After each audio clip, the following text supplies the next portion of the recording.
Hello class, today we'll be taking a look at the American Revolution, at least a quick one.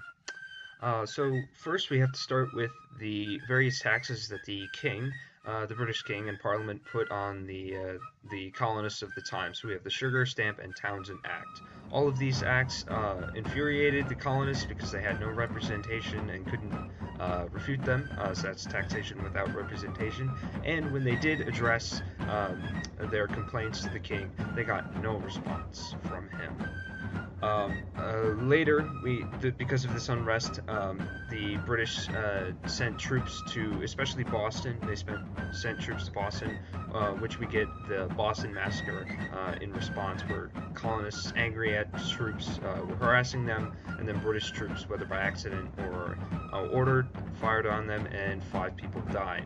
A couple of years later, we get the Boston Tea Party, which essentially is a political protest where the citizens of Boston didn't want to pay the tax on tea that was for 3 shiploads of tea, and they all, dressed as Indians, the Sons of Liberty, tossed it all into the harbor.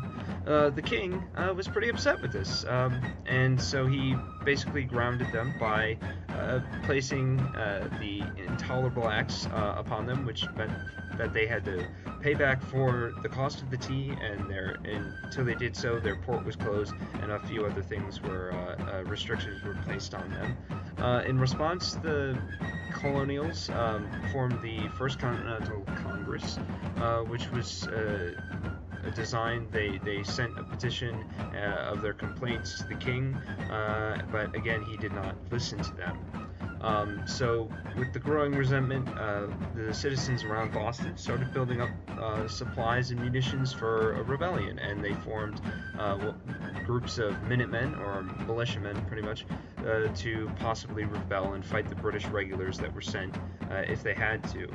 Because of this, the British regulars, about 700 of them on April 19th of 1775, they were sent to Lexington and Concord to confiscate and capture Sons of Liberty leaders.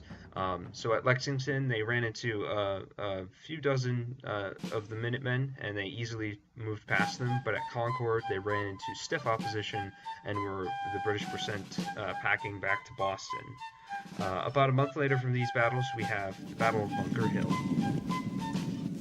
For the Battle of Bunker Hill, the Americans and Minutemen ended up digging in on top of a hill overlooking Boston, and the British, knowing that they couldn't allow this, attacked the Americans, and so they tried 2 times to attack the hill, but they were repulsed and took heavy casualties, and it was only on the 3rd time, when the Americans ran out of ammunition, that the British were able to take the hill. After the Battle of Bunker Hill and Lexington and Concord, the Second Continental Congress was convened at Independence Hall in Philadelphia, and at first they wanted peace still with King George and the British, but when that all failed, they had to discuss independence, and this is because Thomas Paine wrote Common Sense, essentially advocating for independence, and so Congress eventually, in June of 1776, they dispatched a 5-man committee with Benjamin Franklin and Thomas Jefferson included to write a Declaration of Independence, and that's where we get a little bit of a month later, on July 4th, the Declaration of Independence being signed, and the true start of the United States.